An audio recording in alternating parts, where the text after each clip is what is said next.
আজকে আমরা শুনবো হুমায়ুন আহমেদের শঙ্খনীল কারাগার।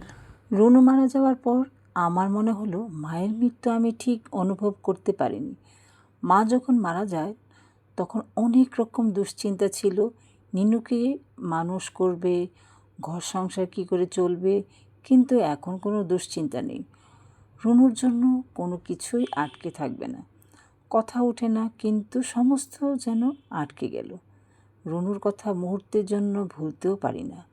মনে হয় গভীর শূন্যতা ক্রমাগত তলিয়ে যাচ্ছি। অসহ্য বোধ হওয়ার লম্বা ছুটি নিয়েছি, দীর্ঘ অবসর সময়ও কাটে না কিছুতেই।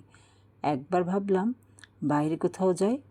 কতদিন রুনুকে নিয়ে বাইরে যেতে চেয়েছি, সীতাকুণ্ড, চন্দ্রনাথ পাহাড়, কক্সবাজার, দিনাজপুরের পচাঘর, কিন্তু যাওয়া হয়ে ওঠেনি।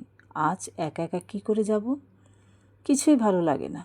শুয়ে শুয়ে দীর্ঘ সময় কাটে। বাবা তার ছোট্ট ঘর থেকে কখনো বের হন না। তার হাঁপানি বড্ড বেড়েছে। মন্টু যে কখন আসে কখন যায় বুঝতে পারি না। শুধু নিনুর ধাপাধাপি শোনা যায়। সে খেলে আপন মনে, পাগলের মতো কথা বলে একা একা। একদিন রুনুর ছোট্ট ট্রাঙ্কটা খুলে ফেললাম। কত কি সাজিয়ে রেখেছে সেখানে।